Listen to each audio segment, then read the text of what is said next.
Eu sou o pastor Tomás Tronco, sou pastor da Igreja Batista Redenção de Atibaia e eu gostaria de falar sobre o uso da teologia na vida prática.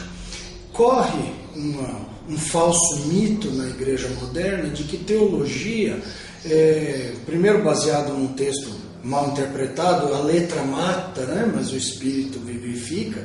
Esse texto não fala da teologia, do estudo bíblico, mas do legalismo judaico aplicado à igreja. Mas o mito que corre é o mito de que teologia não se aplica na prática. A teologia é uma matéria, é um ramo para pastores, para missionários, para professores, para teólogos, mas que o viver diário não depende da teologia. Que na teologia, no viver diário, a gente vive coisas mais simples, vive só o amor, só a graça de Deus. Na verdade, isso é um engano terrível e causa muitos prejuízos à igreja. Eu ensino à minha igreja que vida cristã é teologia posta em prática. E a teologia da pessoa, obviamente, seu conjunto de fé, vai acabar guiando a sua vida. Se for um conjunto de fé sadio, né, como a Bíblia chama de sã doutrina, então ele também vai ter uma vida sadia. Porém, se a teologia dela, se os sustentáculos da sua fé são corrompidos, são errados, a vida dela também vai ser corrompida, como escreveu o pastor Marcos Branconato no seu prefácio ao Pequeno Manual de Doutrinas Básicas. Então eu vou dar alguns exemplos, eu vou pegar as 10 doutrinas básicas da teologia, né? E vou citar alguns exemplos de doutrinas dentro de cada uma dessas divisões e mostrar que aplicação prática tem o conhecimento correto das Escrituras em cada uma das áreas da teologia. Por exemplo, a primeira área é bibliologia, né? O estudo das Escrituras. 2 Pedro 1,21 diz assim: porque nunca jamais qualquer profecia foi dada por vontade humana, entretanto homens santos falaram da parte de Deus, movidos pelo Espírito Santo. Se a pessoa crê nisso de fato, se a teologia dela aponta esse mover do Espírito sobre os escritores bíblicos a fim de produzir a palavra de Deus, sendo ela inspirada pelo Senhor, o resultado prático na vida dele é que ele vai ter muita confiança nas Escrituras. Diferente de muitos ramos, aí, inclusive da igreja evangélica, que estão cada dia menos confiando nas Escrituras. E aí se guiam pelas suas ideias, por filósofos, alguns filósofos até ateus. Tem igrejas evangélicas bebendo na fonte de filósofos ateus, porque não confiam que a Escritura é de fato a palavra de Deus inspirada. 2 Timóteo 3,16 diz: toda a Escritura é inspirada por Deus e útil para o ensino, para a repreensão, para a correção, para a educação na justiça. Quem tem esse pilar teológico, né, de que a Escritura é útil, então ele vai aplicar as Escrituras. Ele não vai ficar aplicando somente técnicas de administração, recursos humanos, psicologia. Ele vai olhar para as Escrituras como uma ferramenta útil para corrigir, para ensinar, para educar. E também Efésios 1,13 diz assim: em quem também vós, depois que ouvistes a palavra da verdade, o evangelho da vossa salvação, tendo nele crido, fostes selados com o Espírito Santo da promessa. O que esse texto ensina é que a pessoa é salva através da palavra da verdade, ouvindo a palavra da verdade, o evangelho da vossa salvação. Se a pessoa crê que as Escrituras são um instrumento de Deus para levar alguém à fé, então ele não vai ficar divagando sobre a igreja, sobre Cristo, sobre salvação, sobre céu. Ele vai evangelizar com as Escrituras. Ele vai ter as Escrituras como uma ferramenta de evangelismo. Ele vai falar de Cristo às pessoas, citando versículos bíblicos e deixando que o Espírito Santo trabalhe com essa palavra, já que foi ele mesmo que moveu os homens para registrá-la. Então, nesse sentido, a bibliologia, conceitos teológicos sadios sobre a bibliologia são aplicados todos os dias. Quanto à teologia própria é o que nós chamamos da doutrina de fato sobre Deus, sobre a pessoa de Deus, Nós aprendemos em 1 João 4,8 o seguinte: aquele que não ama não conhece a Deus, porque Deus é amor. Um texto extremamente conhecido. Mas quando ele é base teológica sobre quem é Deus, então nós aprendemos que tipo de relacionamento o Senhor mantém conosco. Nós nem vamos nos colocar diante de um Deus falsamente cruel, como algumas pessoas tendem a visualizá-lo, e nem tampouco um Deus impessoal, um Deus que não se importa conosco, ou um Deus interesseiro. O que move o relacionamento de Deus para com seus filhos é o amor, e isso muda tudo na nossa vida. Por outro lado, Salmo 11:7 diz assim: porque o Senhor é justo, Ele ama a justiça, os retos lhe contemplarão a face. Com isso, nós não só aprendemos da justiça do Senhor, mas nós nos entregamos à sua justiça. Quando nós olhamos para o mundo perdido como está, nós não perdemos o ânimo, não perdemos o encorajamento, porque sabemos que o Senhor é justo, que Ele há de julgar tudo, e ao mesmo tempo Ele nos vai ter para sempre com Ele, porque Ele nos justificou. Foi isso que Ele promoveu na salvação em Cristo, na obra de Cristo. Ele lançou sua ira sobre Jesus, nos tornando justos, sendo Jesus o nosso substituto. Isso também vai nos dar confiança na sua obra, confiança de dizer: eu agora sou justo diante de Deus. Por outro lado, em Tiago 1,17, nós aprendemos sobre a imutabilidade do Senhor, aprendendo que toda boa dádiva e todo dom perfeito são lá do alto, descendo do Pai das luzes, em quem não pode existir variação nem sombra de mudança. Isso nos traz muita confiança em Deus. Isso significa que o que Ele disse no passado, Ele não desiste de cumprir depois de muito tempo. Às vezes nós enjoamos de manter uma promessa, de manter uma palavra, mas Deus não. Então o que Ele prometeu sobre a nossa salvação, sobre a vida eterna, sobre a justificação de quem crê, Ele nunca vai mudar, porque Ele não tem mudança, nem alguma sombra de variação. Eu falei ao contrário. A respeito da cristologia, da pessoa de Cristo, a Bíblia nos ensina tanto a sua divindade quanto a sua humanidade. Jesus diz assim: eu e o Pai somos um, está lá em João 10:30. Ao dizer isso, nós olhamos para Jesus como um modelo perfeito de quem é Deus. Por isso o livro de Hebreus também vai falar que Deus revelou sua palavra através do seu Filho, nós o conhecemos assim.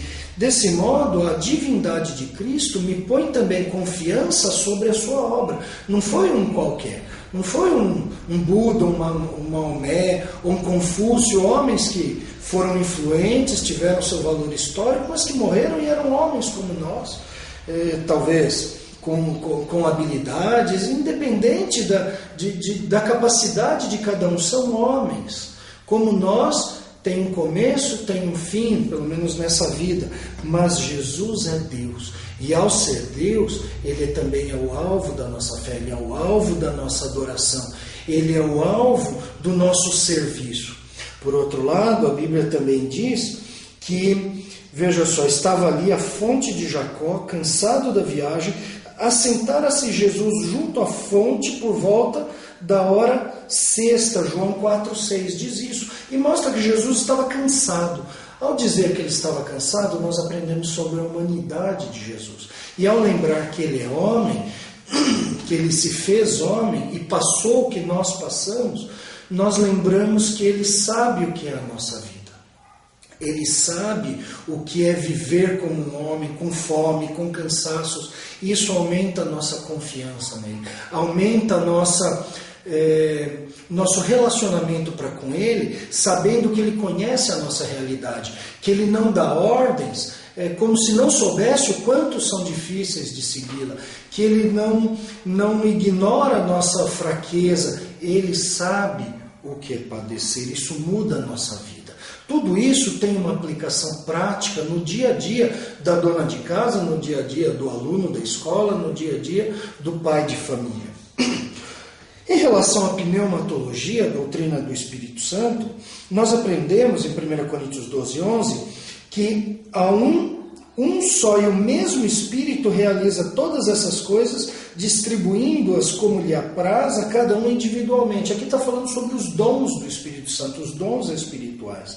E diz que é Ele quem os realiza, é Ele quem os distribui como lhe apraz a cada um. Então, disso a gente aprende que todo crente tem algum dom. De modo que ninguém vai ficar desencorajado ou se sentindo inútil numa igreja, achando que todos receberam um dom, menos ele, e se encolhendo, se sumindo dentro da igreja. Ao contrário, ele vai buscar justamente essa capacitação espiritual, vai desenvolvê-la e vai trabalhar na vida dos outros, vai usá-lo para o benefício da igreja.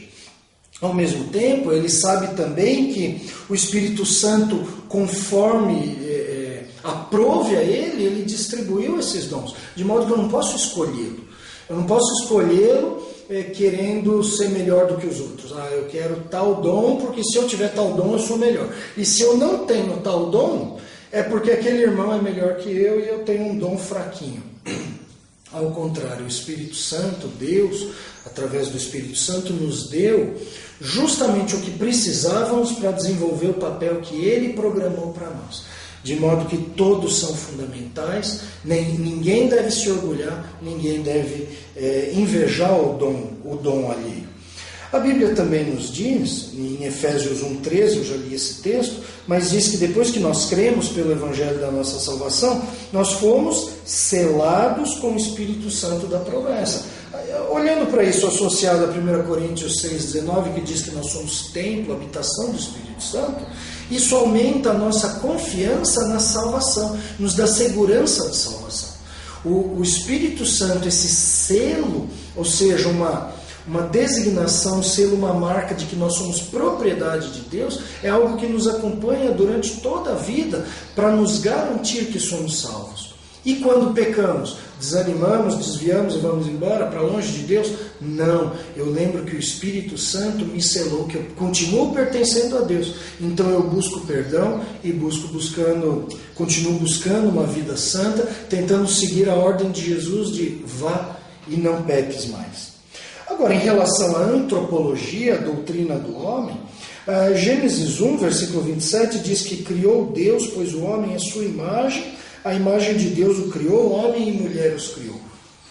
É óbvio que esse texto não tem a intenção de dizer que Deus tem braço e perna e que isso é a imagem dele em nós. Ao contrário, ele nos deu características que ele não deu a mais nenhum outro animal, mesmo os que têm braço, perna, boca, mas esses não têm o que Deus nos deu, em sentido do intelecto, da espiritualidade, da moralidade, da vontade, da comunicação, da capacidade de governar. Tudo isso que Deus mesmo faz, Ele nos deu um pouco para que governássemos o restante da criação e mais, para nos relacionarmos com Ele. Então a gente sabe que nós não somos simples animais. Aí o animal, ele tem vontade de rasgar um saco de lixo e espalhar tudo para procurar comida dentro, ele faz, ele não tem crise moral com isso. Mas quando nós lembramos que nós fomos feitos à imagem de Deus, nós lembramos que nós temos uma imagem também a zelar. Nós lembramos que Deus nos deu moral, nos deu pensamento, a gente não pode agir como um animal. Nós temos moral diferente do animal. Muitas linhas existencialistas dizem que o homem deve fazer tudo o que ele tem vontade, porque ele é só um animal evoluído. Quem tem esse pilar da teologia vai ter uma vida diferente, uma vida no dia a dia, na segunda, não só no domingo quando se fala de teologia na igreja, mas na segunda, na terça, na quarta. Ele vai respeitar as pessoas também, porque elas são imagem e semelhança de Deus. Por outro lado, a Bíblia não conta só o lado positivo da humanidade, mas também o seu pecado, a sua queda. Quando em Eclesiastes 7:29 diz o seguinte: eis o que tão somente achei, que Deus fez o homem reto, mas ele se meteu em muitas astúcias, e essas astúcias estão nos cercando hoje. Essas astúcias habitam no nosso coração, de modo que nós devemos levar cativo o nosso pensamento, o nosso coração, nossos sentimentos, nossas emoções diretamente a Deus, para que os controle. E devemos alertar o mundo perdido de que essas astúcias o separaram de Deus, que ele tem pecado, que pecado não é só matar e roubar, mas que toda a podridão do nosso coração, que surgiu com a vinda do pecado, com a entrada do pecado no homem, ela está presente e precisa ser levada em conta por aquele que quer buscar a Deus. Sobre a martiologia, já que estamos falando sobre pecado, a martiologia é a doutrina do pecado, nós aprendemos sobre o efeito da queda, por exemplo, Romanos 5,12. Porque, assim como por um só homem entrou o pecado no mundo e pelo pecado a morte, assim também a morte passou a todos os homens, porque todos pecaram, aliás, é o que diz em Romanos 5,12. Desse modo, quem assim crê, quem tem essa sã doutrina dos efeitos do pecado, esse vai se precaver contra a impressão de que há pessoas que não têm pecado. Aqui nesse texto diz que todos pecaram, que a morte entrou e atingiu a todos, porque todos estão sobre esse efeito do pecado, sob o efeito do pecado. De modo que quando ele evangelizar, ele não vai poupar esforços, nem vai fazer escolhas. Ao contrário, ele vai pregar a todos. Ele vai se esforçar a pregar para crianças, para velhos, para pessoas que parecem bondosas, para pessoas que demonstram mais a sua pecaminosidade, mas ele vai se esforçar para levar o evangelho a todos, porque sabe que o pecado a todos atingiu. E principalmente porque a Bíblia também nos fala da nossa dependência de Deus. Romanos 3,23 diz: pois todos pecaram e carecem da glória de Deus. Ele vai informar isso às pessoas, ele vai se incomodar com a situação das pessoas, ele não vai olhar para a vida perdida delas, para os rumos errados das suas vidas, e ele não vai se contentar em dizer o seguinte: esse é o caminho que ela escolheu, todos os caminhos são válidos. Não, a pessoa separada de Deus, a pessoa carente da glória de Deus, essa pessoa ruma para o inferno. Esse também é um dos efeitos da queda, conforme que já vimos. E o que faz com a pessoa que sofre esses efeitos da queda? Aí a soteriologia, a doutrina da salvação, nos ensina. Por exemplo, Romanos 3, 23 e 24 diz assim: pois todos pecaram e carecem da glória de Deus, sendo justificados gratuitamente por sua graça, mediante a redenção que há em Cristo. Quando se tem esse pilar teológico sobre a salvação, o homem para de querer barganhar com Deus. Quem acha que o homem não é salvo gratuitamente, esse continua tentando fazer boas obras para merecer a salvação. Então ele acha que se ele fizer bem aos outros, ele está garantido, não precisa crer em Cristo, todos os caminhos levam a Deus, basta que você seja uma pessoa boa. Ou muitas vezes a pessoa tenta fazer alguns sacrifícios, ela faz prolongados jejuns para sofrer, achando que Deus olha para isso, fica impressionado e a perdoa e a salva por causa disso, subindo escadarias de joelho, pagando promessas, tudo isso que distrai o homem do verdadeiro evangelho e acaba levando para o inferno.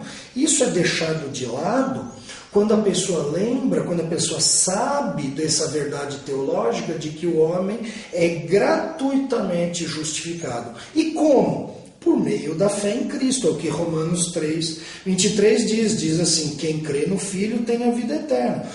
O que todavia se mantém rebelde contra o Filho, não verá a vida, mas sobre ele permanece a ira de Deus. Então ele vai apresentar o Evangelho. Romanos 10, 17 diz: a fé vem pela pregação e a pregação pela palavra de Cristo. Então o que ele vai fazer? Ele vai apresentar para as pessoas, através do Evangelho, como já vimos, a obra de Cristo, e vai convidar os seus ouvintes a crer em Cristo. Lembrando que a fé cristã não é um simples assentimento intelectual, mas uma entrega pessoal. É isso que ele vai ensinar para as pessoas, é assim que ele vai oferecer o Evangelho. Ele não vai basear o seu evangelismo em programações da igreja, em personalidades evangélicas, em artistas, em grandes pastores. Ele vai apresentar o Senhor Jesus como fonte de salvação. E o meio de salvação gratuita é a fé no Senhor Jesus. Isso muda tudo na vida cristã. Sobre eclesiologia, sobre a vida da igreja, já que a eclesiologia é a doutrina da igreja, nós aprendemos na teologia qual é a identidade da igreja. Efésios 1 começa assim: Paulo, apóstolo de Cristo Jesus, por vontade de Deus, aos santos que vivem em Éfeso e fiéis em Cristo Jesus. Ele diz que a igreja é formada por santos e fiéis. Essa é a igreja, pessoas santificadas, separadas do mundo, pessoas que Jesus tirou do mundo pela salvação gratuita através da fé e trouxe para si. Santificar quer dizer separar. Ele separou para si. Isso quer dizer que o cristão não é uma pessoa comum. Ele não é mais aquele velho homem, por isso ele não pode mais viver como aquele velho homem. Jesus o separou do mundo e o separou para si, para ser também alguém fiel, fiel à sua palavra, à sua vontade, ao seu serviço.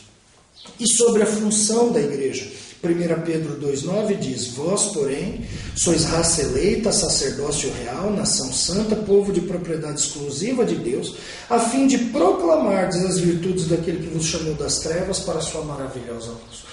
Então, quando a pessoa conhece a teologia da função da igreja, ela aprende que a sua missão como cristão, como igreja, é anunciar as virtudes daquele que nos chamou das trevas para a luz.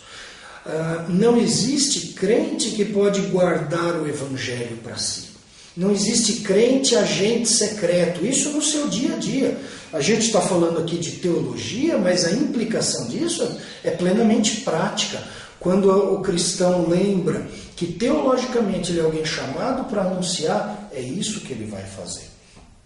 Nossa missão, Atos 1,8, é fazer isso aqui e em toda parte, já que diz assim: mas recebereis poder ao descer sobre vós o Espírito Santo e serei minhas testemunhas, tanto em Jerusalém como em toda a Judéia, Samaria, até os confins da terra.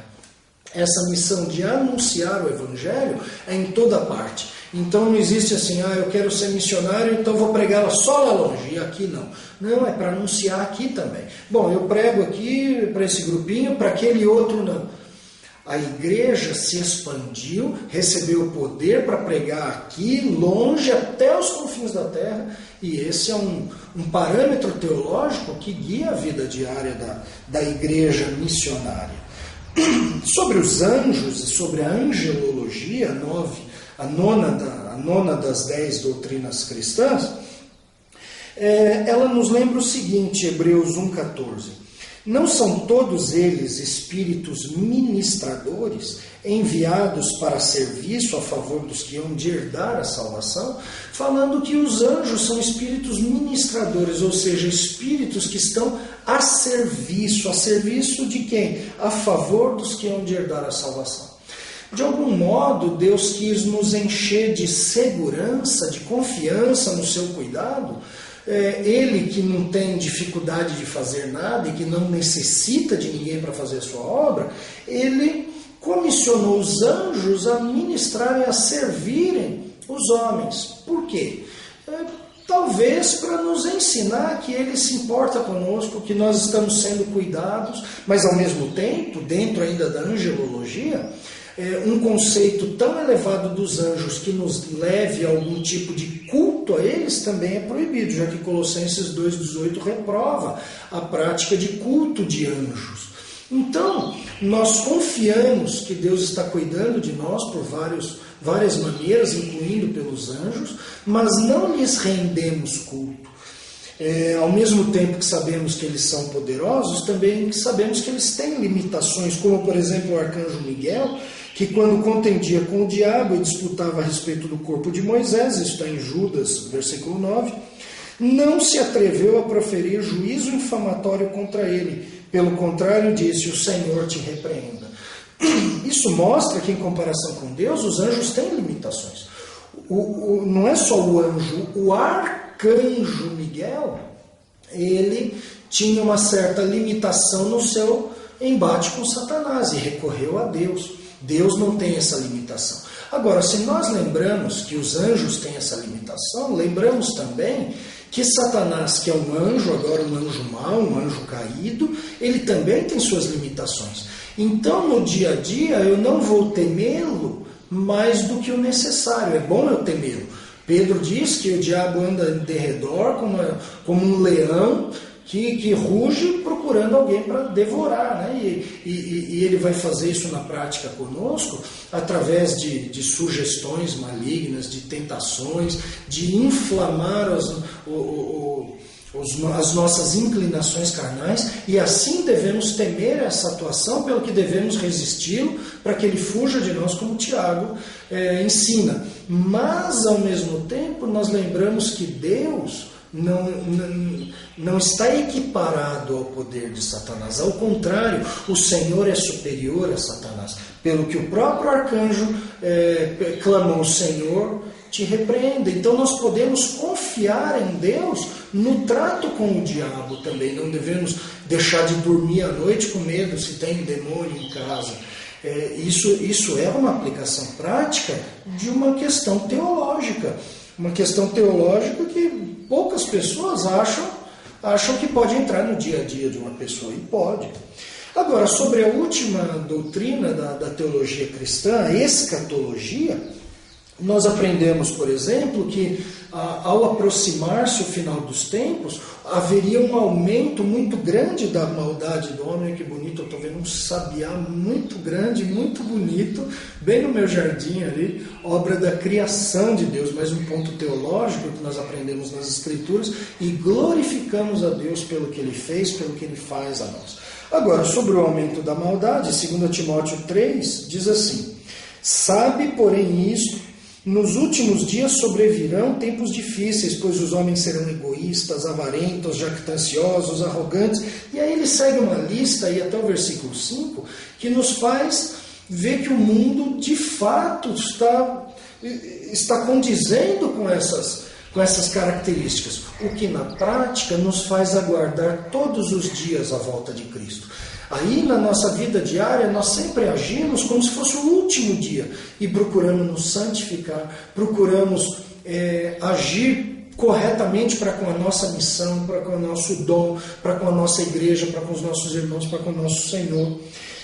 De modo que também nós não olhamos o aumento da maldade do mundo como algo natural, como se o mundo agora está em outro tempo, é outra cabeça, e eu tenho que me adaptar ao mundo, eu também tenho que me contemporizar com o mundo. Ao contrário, esses sinais não são sinal de evolução, são sinal dos tempos, e sinais de que a maldade do homem está crescendo e que o diabo tem cada vez mais influência nesse mundo. Por outro lado, eu também lembro que enquanto essa maldade cresce, também está se aproximando o juízo de Deus. Mateus 25, 41 diz assim: então o rei dirá também aos que estiverem à sua esquerda: apartai-vos de mim, malditos, para o fogo eterno preparado para o diabo e os seus anjos. Que aplicação um texto como esse pode ter? Bom, várias. Primeiro, eu vou pregar aos homens, aos perdidos, avisando que o juízo vem. Eu vou me sentir incomodado com a situação deles, eu não vou me acomodar, eu vou querer ser de fato um crente que evangeliza, um crente que anuncia a verdade. Mas por outro lado, eu também não vou ficar desanimado, como ficou desanimado o autor do Salmo 73, que quase acabou metendo os pés pelas mãos, de olhar para a injustiça crescente e para a impunidade. Ele olhava, ele tinha até a impressão de que os ímpios nem doentes ficavam, e com isso ele quase se desviou. Quando nós lembramos que o Senhor vai trazer justiça plena um dia, nós olhamos para a criminalidade, olhamos para a corrupção e nos entregamos nas mãos daquele que julga corretamente. Eu não tomo a justiça na minha mão, eu não desanimo de ser justo, eu não abandono o caminho da verdade, eu confio e espero que um dia o Senhor trará justiça para todos os malfeitores. E por fim, Apocalipse 21 diz assim: vi novo céu e nova terra, pois o primeiro céu e a primeira terra passaram, e o mar já não existe. E aí ele continua falando sobre Deus enxugar os nossos olhos, de modo que nunca mais haverá pranto nem dor. Isso tem uma aplicação prática diária nos nossos sofrimentos, nas nossas dificuldades, nos nossos desesperos. Nós abandonamos o desespero seco e recorremos à esperança. Porque além de termos um Deus que nos ama agora, como já vimos, nós temos um Deus que nos preparou um futuro onde não há dor. Desse modo, dá para enfrentar melhor as dificuldades desse mundo. Já que quando eu estiver na vida eterna, o que importa se eu fui rico, se fui pobre nessa vida? Se eu chorei mais ou se eu sorri mais? Ao contrário, quando eu estiver na vida eterna, tudo isso fica para trás e só permanece aquilo que eu produzi de positivo, aquilo que tem valor eterno, aquilo que é tesouro, que a traça e a ferrugem não pode corroer. O que nos ajuda todos os dias, o que molda os nossos propósitos todos os dias e o que deve nos levar em esperança até o final da nossa vida. C.S. Lewis dizia que quando nós paramos de pensar na vida futura, nós começamos a falhar na vida presente. Então eu falei rapidamente, porque tinha muita coisa para falar, e com brevidade, porque eu só queria demonstrar que todos esses conceitos teológicos têm aplicações diárias, têm aplicações práticas na vida do crente. Então, se você quer servir ao Senhor, não abandone a teologia, não abandone o estudo das Escrituras, não abandone as reuniões de estudo da sua igreja, não abandone a leitura de bons comentários, de bons livros cristãos que falam sobre as Escrituras. Ao contrário, as Escrituras são úteis para correção, para educação, para repreensão, para a justiça do homem, para que ele ande em justiça. Busque nas Escrituras as informações sobre quem é Deus, sobre tudo que Ele fez, quem nós somos, quem seremos no futuro, e que esse conhecimento, pela graça do Senhor, pelo Espírito Santo que trabalha com tudo isso no nosso coração, faça de você um crente melhor nessa vida, você que vai viver para sempre na eternidade.